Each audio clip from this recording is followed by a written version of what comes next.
Welcome back to the final segment of the show. Now, Gavin White is joining us from Avalon with the V8 Dirt Modified. As we saddle up Geelong, because here we go. A little bit of V8 thunder coming your way.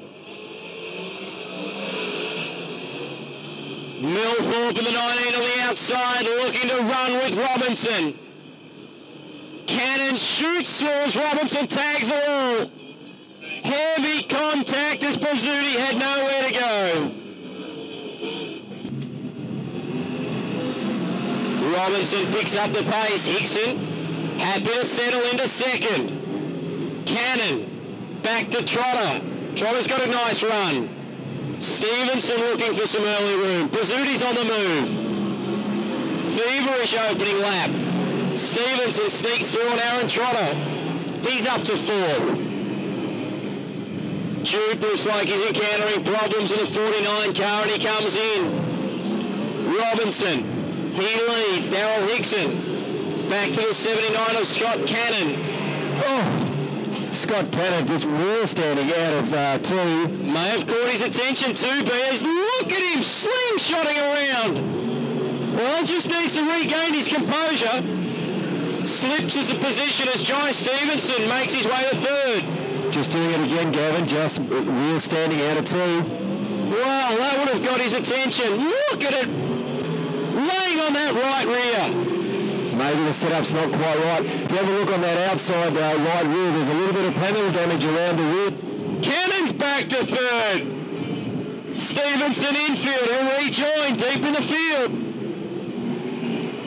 5 to go, there's second Hickson, Scott Cannon. Andrew Pizzuti, Aaron Trotter and your race leader. Watching it all go on ahead of him. Doesn't need to do anything silly. He's got a huge margin. Hickson, Cannon, Pizzuti! Oh! Right ahead of your leader. Major contact in turn 1 and 2.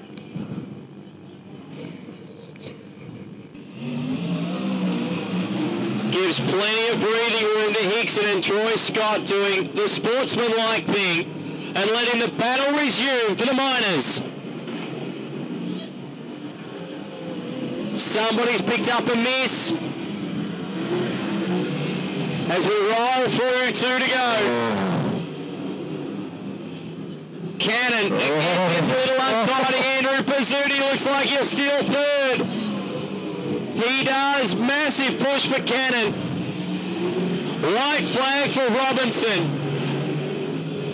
1 to go. Pizzuti will steal third. Robinson in the 9 takes the win. The V16 of Daryl Hickson in second. Third home, the Q25. Thanks for that, Gavin. And now to regular Tom King. Here he is with more sport.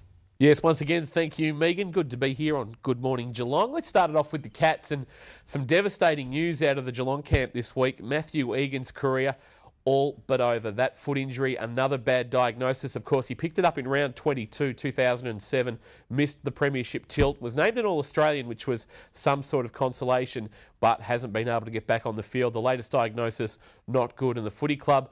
Well, they're saying that it's going to be a real struggle for Matthew Egan to get back to AFL standard once again, get his body up to it. A huge blow. Of course, he was a tennis prodigy and made the late switch to footy. It almost paid off, of course, with the premiership, but he missed out on that.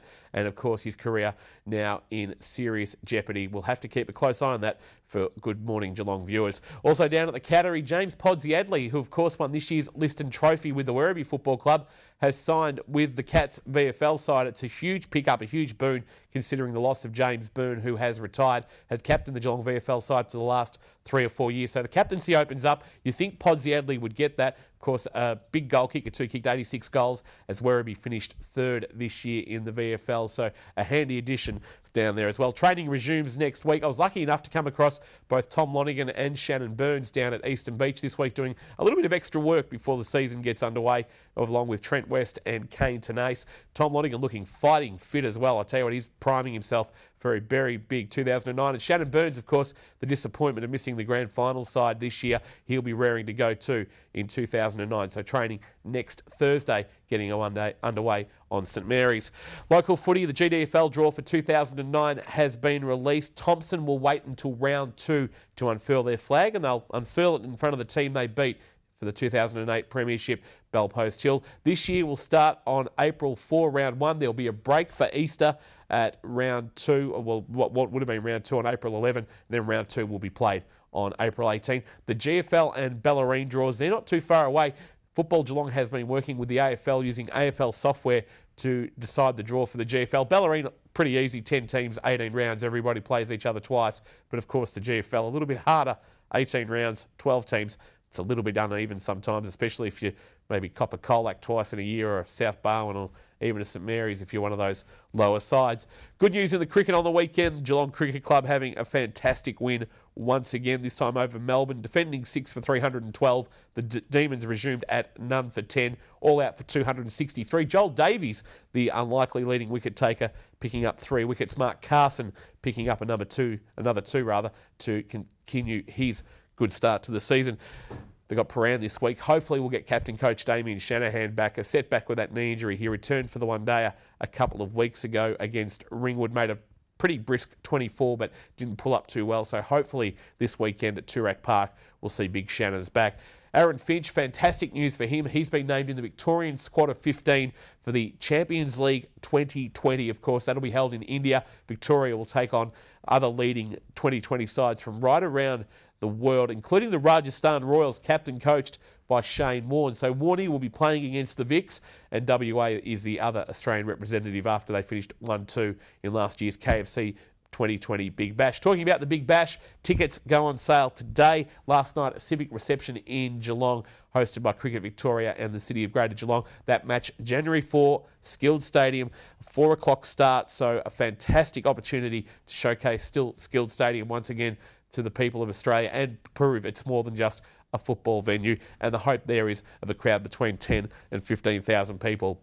Let's move on to basketball. The Geelong Supercats are in training already. Monday night they kicked off. Jason Reardon is a name to keep an eye out for, of course, a championship-winning swingman with the club. He headed to North Adelaide last year, played in the Adelaide Conference, or the Central ABL as they call it, of the Australian Basketball Association. The Supercats are sniffing for his signature. A number of clubs have spoken to him. He's hoping that the Lara boy will stick with his local boys in 2009. Also waiting for news on imports. The talk is Sean Myers will not be back. Brad Bridgewater is unlikely to return, and they are looking at 2 imports, both from America. One of them a big power centre, the other a shooting big man. So we'll keep an eye out that, and we'll keep you updated on Good Morning Geelong. Also on the weekend, the Belang Cup was raced at Geelong. It's the 3rd Cup meeting of note run. It was a very small field though, Street Classic getting the biscuits in that one. So it's almost the end of the Spring Racing Carnival. The Bendigo Cup was this week. Got the Sandown Classic tomorrow, and that is just about it for spring racing. And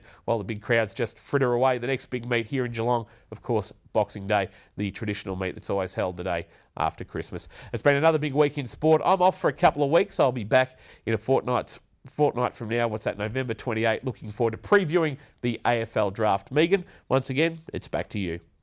Thanks for that, Tom. Now, I hope you've enjoyed what we've brought you today on Good Morning Geelong. We'll be back with you at the same time next week. Until then, have a fabulous week.